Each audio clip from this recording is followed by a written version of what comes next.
Halo movie lovers, kembali lagi di Lena Gaul Channel. Kali ini kita akan kembali membahas sebuah film yang diangkat dari kisah nyata yang cukup layak untuk ditonton. Film ini berjudul Girl in the Box.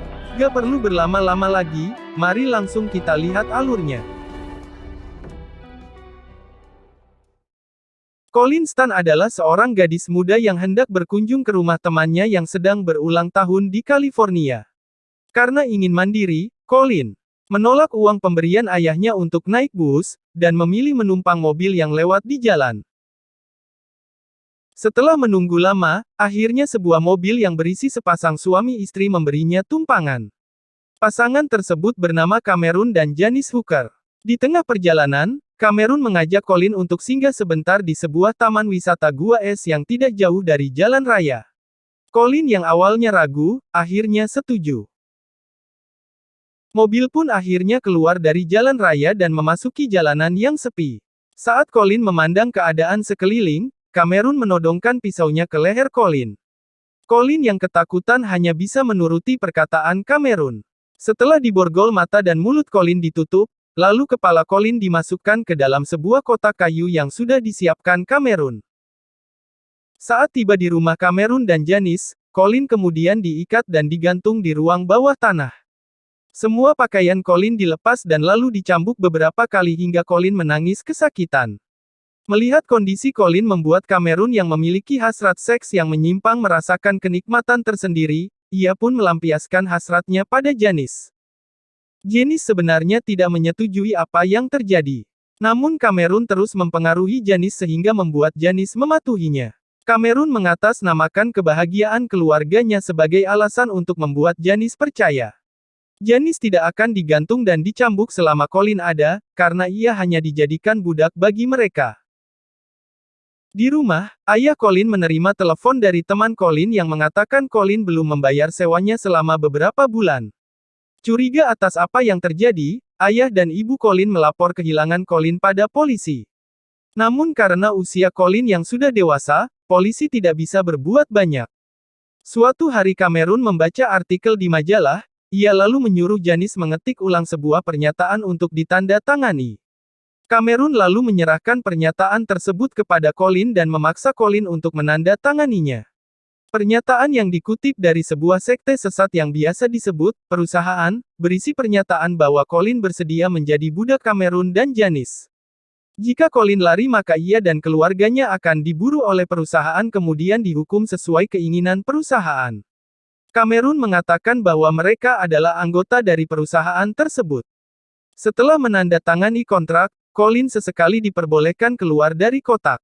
Ia bekerja sebagai pembantu dan memanggil tuan dan nyonya pada Cameron dan Janice. Colleen bahkan dipakaikan kalung anjing yang berinisial K, yang kemudian menjadi nama panggilan Colleen di rumah Cameron. Di suatu siang, pemilik rumah meminta Cameron melunasi sewa rumahnya. Karena kesal Cameron mengajak Janice yang sedang hamil besar untuk segera pindah.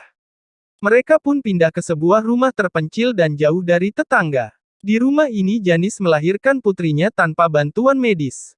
Karena rumah yang kecil, Colleen dan petinya ditempatkan di bawah ranjang Cameron dan Janice. Suatu hari Colleen mengobati kaki Cameron yang terluka saat memotong kayu. Janice yang melihat Colleen merasa cemburu dan menyuruh Colleen mengerjakan pekerjaan lain. Janice semakin tidak nyaman dengan keberadaan Colleen di rumahnya. Untuk meredam rasa cemburu Janice, Cameron mengajak keluarganya berlibur ke danau. Colleen yang merasa panik akan panasnya hari, berhasil membuka petinya. Sepulang dari danau, Cameron yang melihat peti Colleen terbuka langsung bergegas mencarinya di sekeliling rumah. Colleen pun akhirnya ditemukan bersembunyi di bathtub. Janice yang semakin tidak nyaman dengan keberadaan Colleen kembali dipengaruhi Cameron. Cameron memutarbalikkan segala hal dengan kata-kata manisnya, sehingga Janice kembali mempercayai dan menurutinya. Karena semakin sering berada di luar peti, Colleen dan Janice semakin dekat. Sampai suatu hari saat Janice, Colleen dan Amber sedang bermain, Cameron datang dan menyuruh Colleen menyiapkan makan malam. Janice mengatakan untuk menunda pekerjaan Colleen, namun akhirnya Janice dipukuli Cameron. Saat Janice dan anaknya pergi ke rumah orang tuanya, Cameron kembali membodohi Colin dengan mengatakan Colin diizinkan oleh perusahaan untuk mengunjungi keluarganya. Namun Colin harus lulus tes terlebih dahulu. Colin harus mengarahkan senapan ke mulutnya. Meski ketakutan, Colin pun melakukannya. Tapi ternyata senapan tersebut tidak berisi peluru sama sekali. Setelah lulus tes, Colin pun diantar ke rumah orang tuanya. Di perjalanan, Cameron kembali membohongi Colin dengan mengatakan bahwa perusahaan akan tetap mengawasi setiap gerak-gerik Colin di rumah orang tuanya. Keluarga Colin bisa terluka jika Colin cerita sesuatu pada mereka. Walaupun bahagia kembali bertemu Colin, namun Bonnie kakak Colin merasa ada sesuatu yang disembunyikan Colin.